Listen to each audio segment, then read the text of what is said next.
വയനാട്ടിലെ ചെമ്പ്ര പീക്കിലേക്കാണ് ഇന്നത്തെ യാത്ര. വയനാട്ടിൽ ഏറ്റവും ഉയരത്തിലുള്ള മല.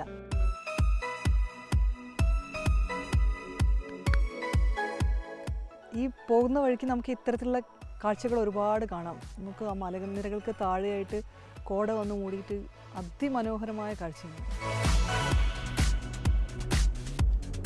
ചെമ്പ്ര പീക്കിലേക്കുള്ള വഴി തുടങ്ങിയിട്ടുണ്ട്. ഇനി നമ്മൾ നടന്ന് തന്നെ പോകണം.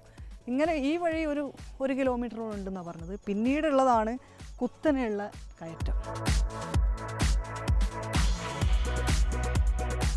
ചെമ്പ്ര കൊടുമുടിയിലേക്കുള്ള ട്രെക്കിംഗ് പോയിൻ്റാണ് ഇവിടെ. ഇവിടെ നിന്നാണ് ട്രെക്കിംഗ് ആരംഭിക്കുന്നത്. നേരത്തെ നമ്മൾ നടന്നു വന്നത് അത്യാവശ്യം നമ്മളൊക്കെ സ്ഥിരം നടക്കുന്ന ഒരു വഴിയിലൂടെയാണ്.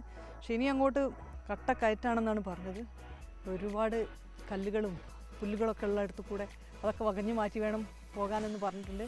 എന്തായാലും നമുക്ക് നോക്കി വെക്കാം എങ്ങനെയാണ് അവിടെ എത്താൻ പറ്റുന്നത് തന്നെ. പോയവരൊക്കെ പറഞ്ഞിട്ടുള്ളത് ഇങ്ങനെ നമ്മൾ വലിയ ആവേശത്തോടെ നടന്നു കഴിഞ്ഞാലും പക്ഷേ കുറച്ച് കയറുമ്പോഴേക്ക് തന്നെ കിതച്ച് അവിടെ ഇരുന്ന് കുറേ സമയം ഇരുന്നും എഴുന്നേറ്റും നടന്നുമൊക്കെയാണ് യാത്ര പൂർത്തിയാക്കാറെന്നുള്ളതാണ്. എന്തായാലും ഒന്ന് പോയി നോക്കാം. ഹൃദയ സരസിലേക്കുള്ള യാത്രയാണ്.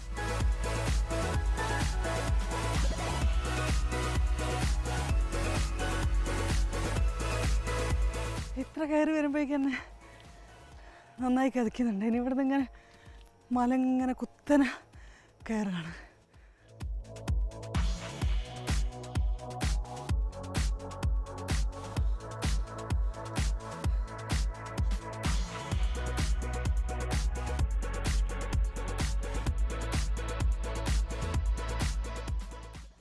നമുക്ക് അത്രയും മുകളിലേക്ക് കയറാനുണ്ട് ഇനി. അതായത് ഒരുപാട് ഇനിയും നടക്കാനുണ്ടെന്ന് സാരം.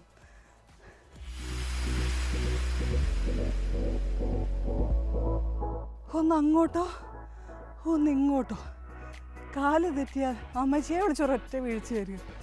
അതാണ് അവസ്ഥ. പക്ഷേ നമ്മളെത്ര ക്ഷീണിച്ചാലും ഇനി മുകളിലെത്തുമ്പോൾ നല്ല തണുത്ത കാറ്റുണ്ട്.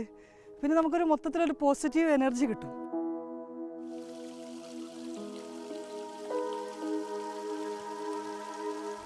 സമുദ്രനിരപ്പിൽ നിന്നും 6730 അടി ഉയരത്തിലാണ് ഈ ചെമ്പ്ര പീക്ക് സ്ഥിതി ചെയ്യുന്നത്. ഇനി കുറച്ച് ദൂരം കൂടിയേ ഉള്ളൂ. അത്രയേ ഉള്ളൂ എന്നൊക്കെ കേൾക്കുമ്പോൾ ഒരു സമാധാനം.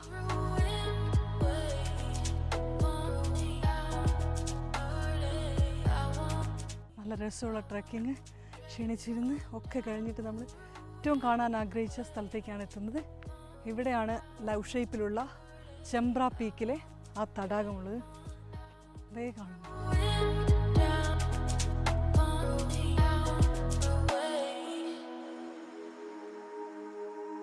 കണ്ടില്ലേ, ഇതാണ് ലവ് ഷേപ്പിലുള്ള ചെമ്പ്രയ്ക്ക് ഏറ്റവും മുകളിലുള്ള തടാകം. മുൻപ് ഇവിടുന്ന് മുകളിലോട്ട് ഈ കൊടുമുടിക്ക് മുകളിൽ വരെ ആളുകളെ പ്രവേശിപ്പിച്ചിട്ടുണ്ടായിരുന്നു. പക്ഷേ പിന്നീട് കാട്ടുതീ ഉണ്ടായി. മനുഷ്യൻ്റെ ഇടപെടൽ മൂലമുണ്ടായ കാട്ടുതീയാണ്.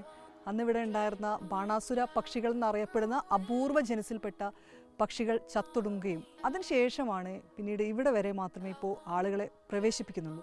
എങ്ങനെയുണ്ട് യാത്ര? എങ്ങനെയുണ്ട് പൊതുവെ?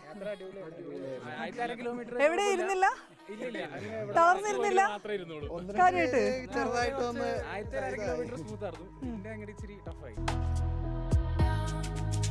സഞ്ജു ഈ തടാകത്തിൻ്റെ അപ്പുറത്തെ സൈഡിലാണുള്ളത്.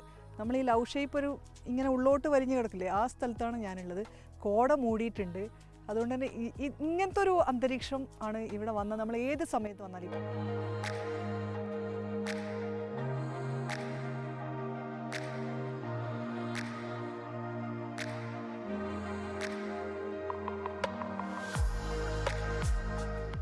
പറ്റാവുന്നവരൊക്കെ വരണം. സാഹസികത ഇഷ്ടപ്പെടുന്ന, ട്രക്കിംഗ് ഇഷ്ടപ്പെടുന്നവർക്കൊക്കെ പറ്റിയ നല്ല അടിപൊളി സ്ഥലമാണ്. കുറച്ച് ക്ഷീണമൊക്കെ ഉണ്ടാവും, പക്ഷെ അതൊന്നും മൈൻഡ് ചെയ്യേണ്ട. അത്യാവശ്യം വെള്ളമൊക്കെ കുടിച്ച് ഇടയ്ക്ക് ഇങ്ങനെ പോയി കഴിഞ്ഞാൽ മതി. ഞങ്ങൾ മടങ്ങാണ്. എൻ്റെ ഒപ്പം ഉണ്ടായിരുന്നത് ഇക്ബാലും സഞ്ജു പൊറ്റമ്മലും. ഷിത ജഗത്, മീഡിയ 1.